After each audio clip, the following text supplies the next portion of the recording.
दोस्तों, आपने टाटा, महिंद्रा और हुंडई की इलेक्ट्रॉनिक्स कार्स को इंडिया की सड़कों पर देखा होगा। लेकिन क्या आपने सोचा कि दुनिया में सबसे ज़्यादा ईवी बेचने वाली कंपनी BYD यहाँ क्यों नहीं दिखती? BYD की कार्स यूरोप, ब्राज़ील, थाईलैंड और साउथ अफ्रीका में दौड़ रही है, लेकिन इंडिया में नहीं। अगर BYD इंडिया में फुल फोर्स में आ जाए तो टाटा और महिंद्रा जैसे ब्रांड्स का अस्तित्व खतरे में पड़ सकता है, क्योंकि 2024 में BYD ने 82,70,000 व्हीकल्स बेचे, जबकि टेस्ला की बिक्री थी 17,90,000 यूनिट्स। शॉकिंग की बात यह है कि महिंद्रा ने अपनी कुछ ईवी में BYD की बैटरी टेक्नोलॉजी का इस्तेमाल किया है। तो चलिए उस अनाथ बच्चे की कहानी जानते हैं, जिसने गरीबी से उठकर दुनिया की सबसे बड़ी ईवी कंपनी खड़ी की। 1966 में चीन के अनहु प्रांत में वांग चुआनफू का जन्म हुआ। 13 साल की उम्र में उनकी मां और बाद में पिता की मृत्यु हो गई। आर्थिक तंगी के बावजूद भी उनके भाई ने उनकी पढ़ाई जारी रखी। वांग को इलेक्ट्रॉनिक्स में रुचि थी। उन्होंने सेंट्रल साउथ यूनिवर्सिटी से ग्रेजुएशन पूरी की और Beijing non ferrous research institute में बैटरी टेक्नोलॉजी पर रिसर्च की। उन्हें समझ आया कि रिचार्जेबल बैटरी का भविष्य बड़ा है, लेकिन मार्केट पर सोनी और पैनासोनिक जैसी जापानी कंपनियों का कब्जा था, जिनकी बैटरी महंगी थी। 1995 में वांग ने अपनी बचत और उधार से BYD बिल्ड फॉर ड्रीम्स शुरू की।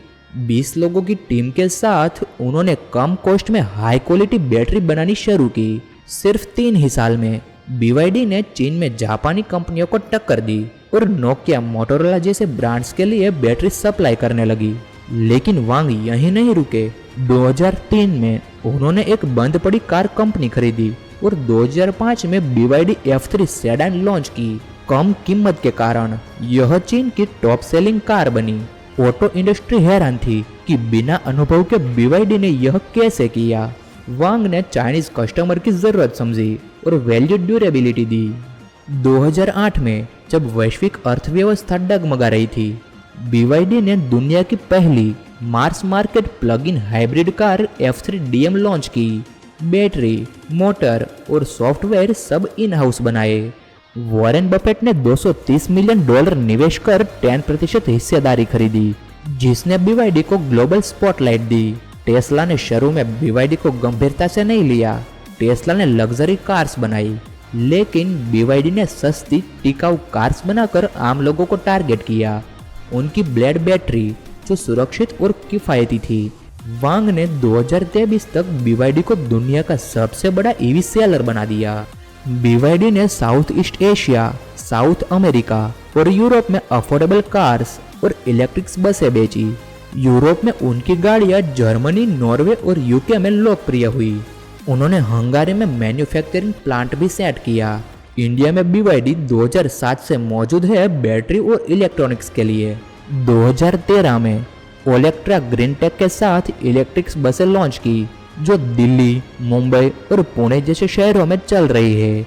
2021 में E6, 2022 में एटो 3 और 2024 में सेल लॉन्च हुई। लेकिन BYD की कार्स इंडिया में कम दिखती है, क्योंकि 1010% इंपोर्ट ड्यूटी के कारण उनकी गाड़ियां महंगी हो जाती है। 20 लाख की कार इंडिया में 40 से 50 लाख की हो जाती है, जिससे लोग टाटा नेक्सॉन EV जैसे सस्ते विकल्प चुनते हैं। BYD ने लोकल मैन्युफैक्चरिंग की कोशिश की, लेकिन सरकारी नीतियां टाटा और महिंद्रा को प्राथमिकता देती है। फिर भी महिंद्रा की XUV9 और BE6C में BYD की ब्लेड बैटरी का इस्तेमाल हो रहा है, जो 20 मिनट में 20% से 80% चार्ज हो जाती है। 2024 में BYD का रेवेन्यू $107 बिलियन था, जबकि टेस्ला का 97 बिलियन। एक अनाथ लड़के ने, जिसके पास कुछ नहीं था, उसने दुनिया की सबसे बड़ी ईवी कंपनी बनाई। BYD की कहानी सिखाती है कि सपने सिर्फ देखे नहीं जाते, बल्कि बनाए जाते हैं।